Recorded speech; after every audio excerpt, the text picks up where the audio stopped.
Hey, my name's shawnshawn. I sell art on shawnshawn.co. Today we're going to react to his name, Resaks.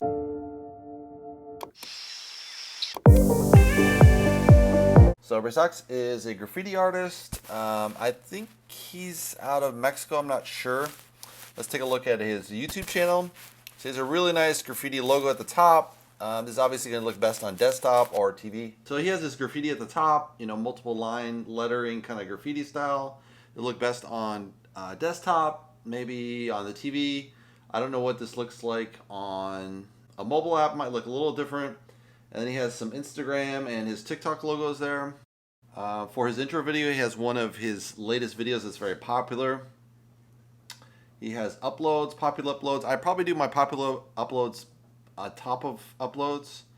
And then he has some created playlists and some live streams. So pretty straightforward. I think that's pretty decent. You could have added more playlists because you can do up to maybe 7 deep. But that's a pretty good way to do it. First video is called Graffiti Resaks Paint Gun Spray Fail Tool.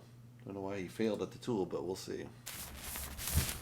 So there's a nice logo at the top, which is nice. You just see the wall right there. Like nice point of view there.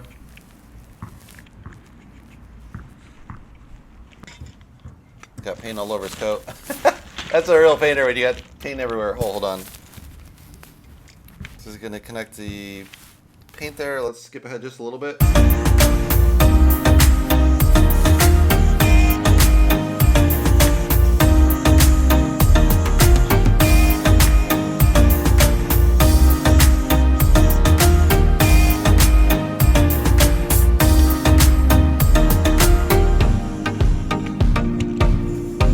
So it's interesting, he's using kind of this spray extension, which is not very graffiti-ish.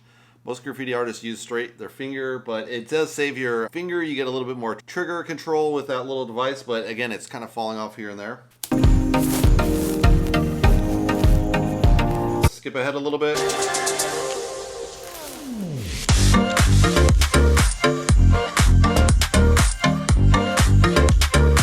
So I like that clean, really accent.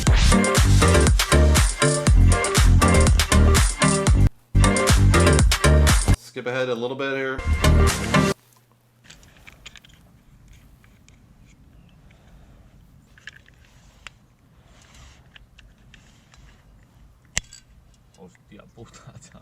Whoa. Yeah, it's definitely in Spanish. Oh, that whole tool's shit. It is done. Paint the old school way, dude.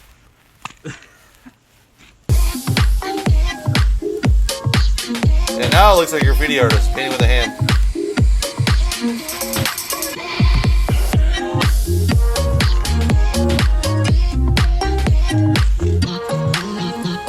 You gotta love the bold colors. Let's skip to the end, see what it looks like.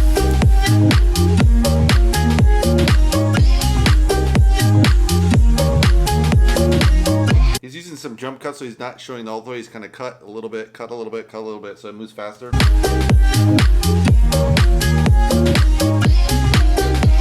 So those are pretty cool. Got point of view. Let's go to the very end.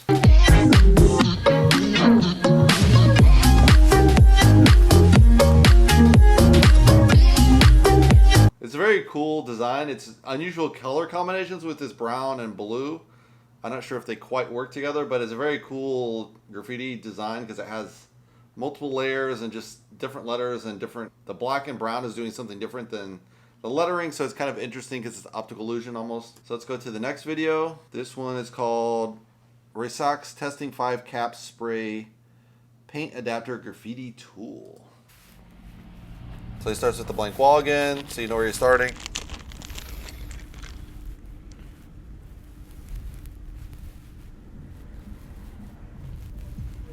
This is a little bit crazy. That's a little crazy, dude. You hook up 5 to 1. So now he's giving up that spray tool. Just did this instead. I got a little dumb ad. Oh, that is really cool. It's similar to what I think Resaks has a tool like this, where you can kind of do lines.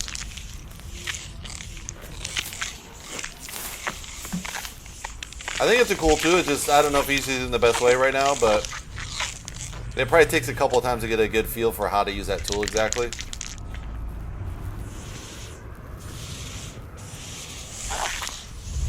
Crazy. Okay, let's skip ahead a little bit.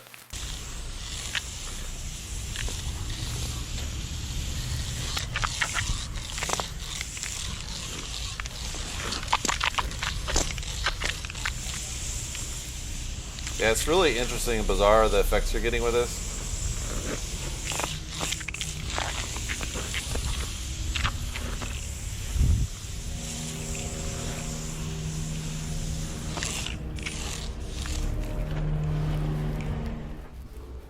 Oh, that is trippy. Okay, so it looks really good from afar. Let's skip a little bit ahead. So now he's going to clean up with just single spray to kind of break out those letters, which I think is smart to really pull that together.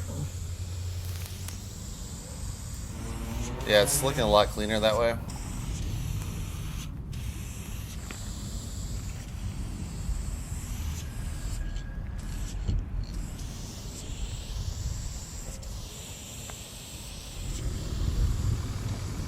I like that point of view where you just kind of follow the paint as you go along. It's really hypnotic almost as you watch it come out. Let's go ahead to the end here. These are pretty fast, so I don't know if I really need to cut too much here.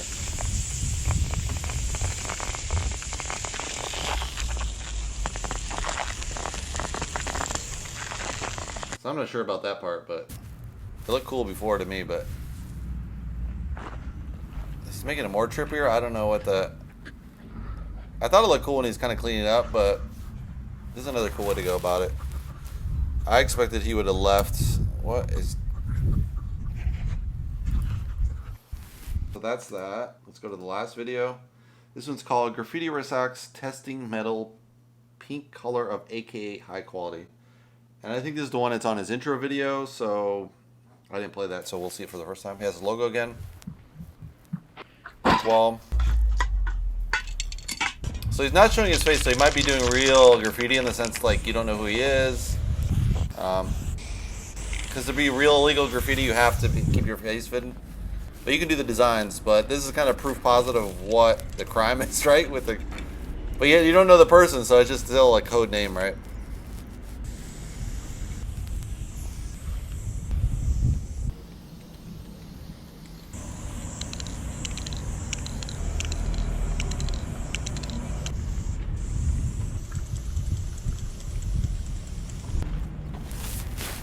Skip ahead just a little bit here. He's got a really nice point of view. Oh, these goddamn ads are so annoying. So I think here he's kind of breaking up the design because he had kind of a nice basic design, and he's using this really fat spray to kind of really heighten the effects. So he'll probably pull back in those lines, is my guess, after he kind of puts these really crazy highlight.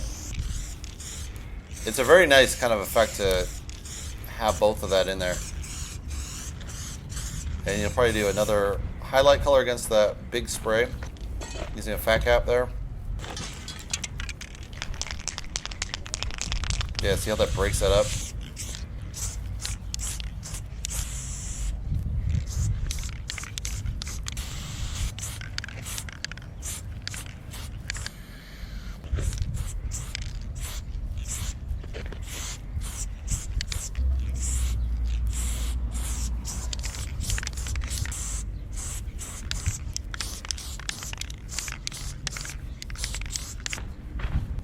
This is a super funky way to do that.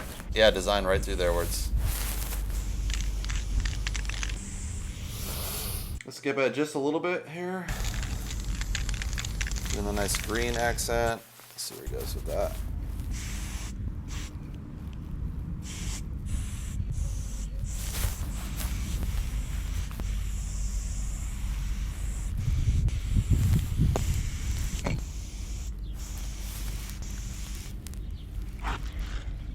Uh-oh. Little bleed. That you don't usually see in a graffiti spray. Could have added probably music here a little bit to kind of heighten up the drama of the mural here.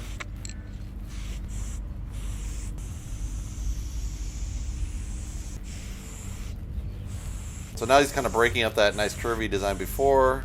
Kind of pulling in those other earlier layers in, which is really nice.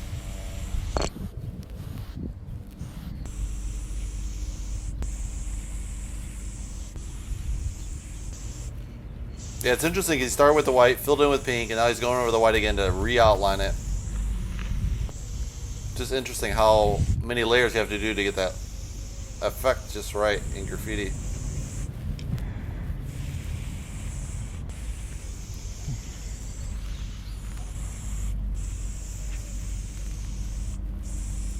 It's also interesting how they keep track of the lines and the letters to remember where to spray and everything.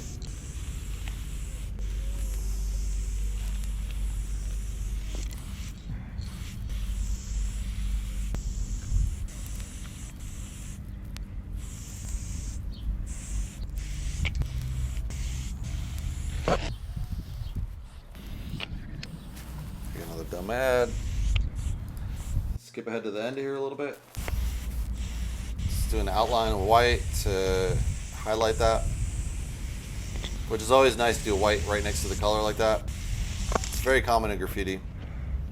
You probably could use a very light orange too against that purple. So this blue is a really strong caster. It's interesting because some of his colors don't really go together. Like this blue doesn't really match anything in here, but it has a nice contrasting effect, especially against the blues and the yellow.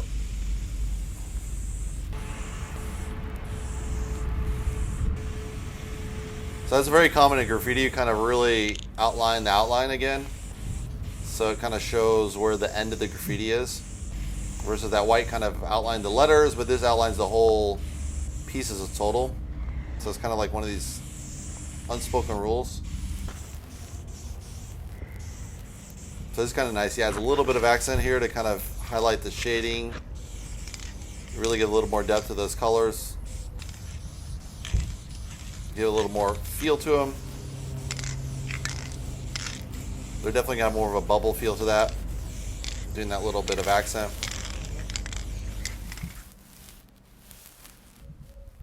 Yeah, it's pretty wild. He could have done that curve more, but it's really cool that way. Definitely very, very cool. Nicely done. So the next thing we'll be looking at his website. He doesn't have a website. He has a Facebook. He has an Instagram. I'm not sure why he doesn't do a website. I mean, you could definitely be selling products. Usually kind of graffiti artists, they wait until they're really, really popular. And then once they kind of blow up, then they kind of switch to more fine art. They get less away. They get away from the graffiti and get away from the legal part. And they just do pure art. So this is kind of like the branding stage, you could so to say. Some artists stay in this level, like Cope. He just did his name over and over, Cope. He's very famous in the graffiti world, done it for like 30 years. And then other people really transition completely out. You see this with a lot of people that are kind of more street artists, you know, with stencils and stuff, and they just kind of rapidly move into the fine art world. Like Banksy would be a good example, I would say. Shepard Fairey is another good example. But it's interesting because some people say like, oh, you can't go to the fine art world. That's, you know, getting away from the street or whatever. And you're like, dude, you got to sell something at some point. Otherwise, you're always going to be paying out of pocket or stealing the paint or being at the bottom. Like, what's the point of that? You know, to get rich in art, I don't think that's a crime at all.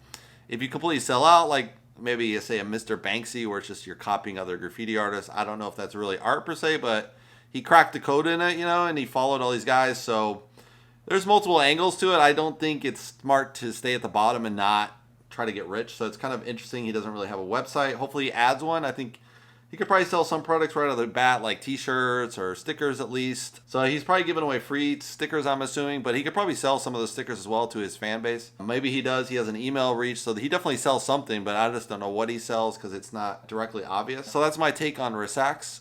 Hopefully you guys like it. Give me a thumbs up. If you'd like to subscribe, you can subscribe below. And I'll see you in the next Artist React video.